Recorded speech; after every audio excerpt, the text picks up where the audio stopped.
और अगर पर्यटन से बात करें तो पर्यटन से दूसरे क्षेत्रों में भी रोजगार बढ़ता है।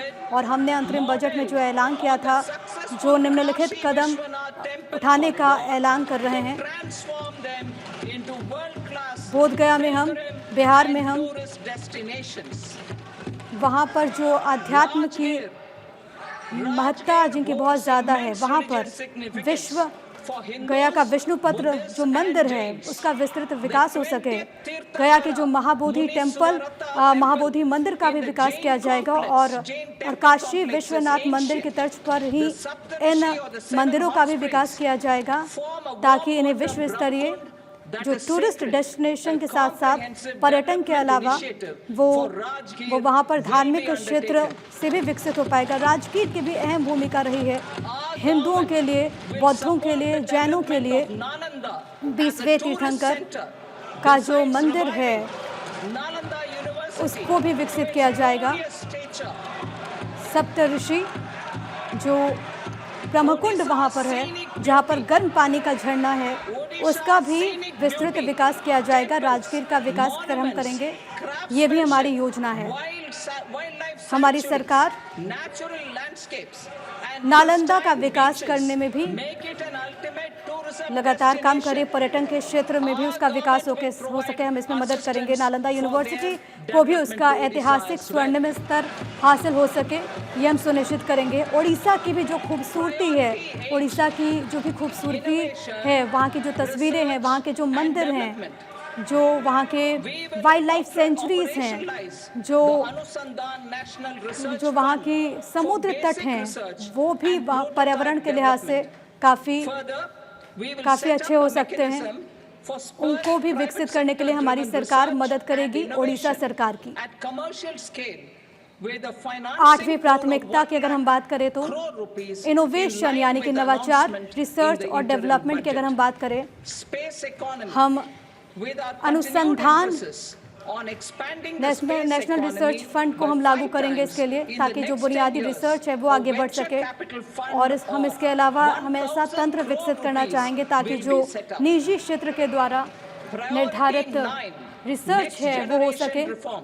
1 लाख करोड़ रुपए इसके लिए वित्तीय पोषण उपलब्ध कराया जाएगा, यानी कि फाइनेंसिंग उपलब्ध कराई जाएगी। जैसा कि हमने अंतरिम बजट में कहा था, स्पेस इकोनॉमी पर हमारा काफ़ी ध्यान है और हम जो अंतरिक्ष की जो अर्थव्यवस्था है, हम उस पर अगले कुछ सालों में फंड स्थापित हम कर रहे हैं।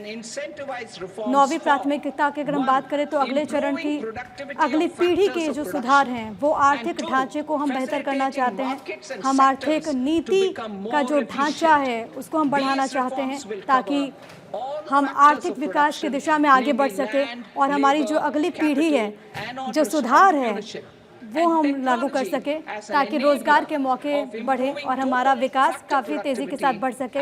हमारी सरकार की कोशिश है कि जो सुधार है उसको, उसकी जो कोशिश है हम उसको पुरस्कृत कर सके, और इसके लिए जो उत्पादन है हम उसको बढ़ाना चाहते हैं। साथ ही साथ जो मार्केट है और जो अलग अलग बिल्डिंग्स हैं उसको हम कुशल बनाना चाहते हैं। इसी उत्पादन क्षेत्र में हम आगे बढ़ेंगे, जिससे ज़मीन, लेबर, उद्यम को आगे बढ़ाया जा सके, और तकनीक को हम चाहते हैं वो हमारे इन लक्ष्यों को हासिल करने में मदद करे, तकनीक सहायता कर सके, ये हम चाहते हैं। और हम ये चाहते हैं कि ऐसे जो कदम है, ऐसे जो सुधार हैं, हम इसमें राज्यों के साथ चाहते हैं बेहतर तरीके से तालमेल बनाए। केंद्र और राज्य के बीच तालमेल ज़रूरी है ताकि हम विकास कर सके, और हम चाहते हैं जो संघीय ढांचा है उसको हम और मजबूत बनाएं और तेज़ी से हम सुधार करना चाहते हैं। और इसके लिए 50 साल का जो कर्ज मुक्त लोन है वो हम देना चाहते हैं, वो निम्नलिखित सुधारों के लिए दिए जाएंगे।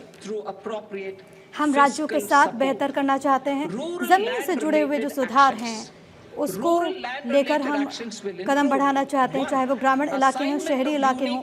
हम जो ज़मीन का जो प्रशासन है उसमें एक ज़मीन से जुड़ा हुआ जो मैनेजमेंट है वो स्थापित किया जाएगा, और साथ ही साथ शहरी जो ज़मीन के इस्तेमाल की जो बायलॉज हैं उसको बेहतर किया जाएगा। हम अगले कुछ सालों के लिए, अगले 3 सालों के लिए पुरस्कृत करेंगे और उनको हम मदद करेंगे। अगर हम ज़मीन ग्रामीण अगर इससे जुड़े जो हैं, अगर हम उस पर बात करें तो इसमें एक पहला पहलू जो है रेल पार्सल, लैंड पार्सल जो आइडेंटिफिकेशन नंबर हैं वो बनाना चाहते हैं, या फिर हम इसे ये कहें कि भू आधार होगा ज़मीन के लिए। दूसरी बात जो डिजिटलाइजेशन है वो मैप लाया जाएगा, और तीसरा जो सब डिवीज़न जो है उनको सर्वे में लाया जाएगा, और जो मौजूदा जो मालिकाना हक है उसके आधार पर होगा। इसके अलावा चौथा लैंड रजिस्ट्री हमारा पहलू है। पांचवा जो है वो है किसानों की जो ज़मीन है उसकी रजिस्ट्री कराई जाएगी, और इसके अलावा कर्ज का जो प्रवाह है हम इसे सुनिश्चित करना चाहेंगे ताकि जो किसानों की जो कर्ज की सुविधा है वो आसानी से मिल सके। अगर लैंड रिकॉर्ड की बात की जाए शहरी इलाकों में तो डिजिटल किया जाएगा जीआईएस मैपिंग के जरिए, और इसके लिए हम तकनीक की मदद लेंगे ताकि रजिस्ट्रेशन बेहतर तरीके से हो सके, ताकि तकनीक के जरिए जो टैक्स है, जो कर है, उसकी सुविधा बेहतर हो सके। और इसके अलावा जो वित्तीय स्थिति, जो अर्बन लोकल बॉडीज, जो शहरी स्थानीय निकाय जो होते हैं उनको भी आर्थिक तौर पर फायदा होगा। और अगर बात की जाए लेबर की सुविधा जो होती है, हम चाहते हैं जो कामगार हैं उनको फ़ायदा मिल सके। इसके लिए हम एक विस्तृत फर्म पोर्टल को लागू करेंगे और इसको अन्य पोर्टल से भी जोड़ेंगे, और ये एक जगह का सोल्यूशन होगा जहां पर आर्किटेक्चरल डेटाबेसेस के तौर पर इसको स्थापित किया जाएगा। स्किल कौशल की जो ज़रूरत है वो पूरा हो सकेगा, और हम ऐसा तंत्र बनाएंगे जिससे कि नौकरी करने की जो इच्छुक लोग हैं वो नौकरी देने वालों के पास पहुंच सके, और इस पोर्टल के जरिए इन दोनों का मिलान किया जा सके और रोजगार के अवसर मिलेंगे। श्रम सुविधा और समाधान पोर्टल, ये जो पोर्टल है उसको नए सिरे से तैयार किया जाएगा ताकि जो अनुपालन यानी कि जो कॉम्प्लायंस होता है वो आसान हो सके। इंडस्ट्रीज को फायदा होगा। पूंजी की अगर बात करें तो पूंजी से जुड़ी हुई और जो उद्यम से जो जुड़े हुए जो सुधार हैं वो लागू किए जाएंगे। हम चाहते हैं कि जो अर्थव्यवस्था को पैसों की ज़रूरत है वो सुनिश्चित हो सके। इसके लिए हम ऐसी योजना बनाना चाहते हैं, एक ऐसा विजन बनाना चाहते हैं जिससे एक ऐसा सेक्टर बने जिससे जो कौशल के साथ साथ जो वहाँ पर जो ज़रूरतें हैं उनको पूरा किया जा सके। हम 5 साल के लिए योजना बना रहे हैं ताकि जो सरकार, नियामक वित्तीय संस्थाएं जो हैं और जो बाजार से जो जुड़े हुए हितधारक हैं उनको इससे फ़ायदा पहुँच सके। हम इसके लिए भी निरंतर काम कर रहे हैं। जो पार्टिसिपेंट हैं वो भी इससे जुड़ सके। हम टैक्स, क्लाइमेट फाइनेंस, जो वायु को लेकर के जो कदम उठाने हैं वो उनको भी वित्तीय पोषण मिल सके, फाइनेंस मिल सके।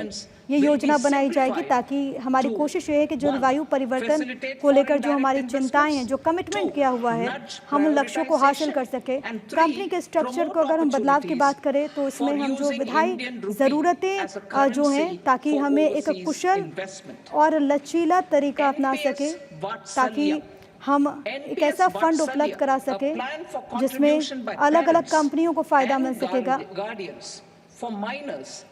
फॉरेन डायरेक्ट इन्वेस्टमेंट यानी कि विदेशी निवेश की अगर बात करें तो उसमें जो नियम है, जो विदेश में से निवेश आता है उसका सरलीकरण किया जाएगा। पहला चरण इसमें होगा कि विदेशी निवेश हो सके, और इसमें दूसरी बात हमें ये भी देखना होगा कि हम भारतीय रुपए को हम विदेशी निवेश के लिए इस्तेमाल कर सकें।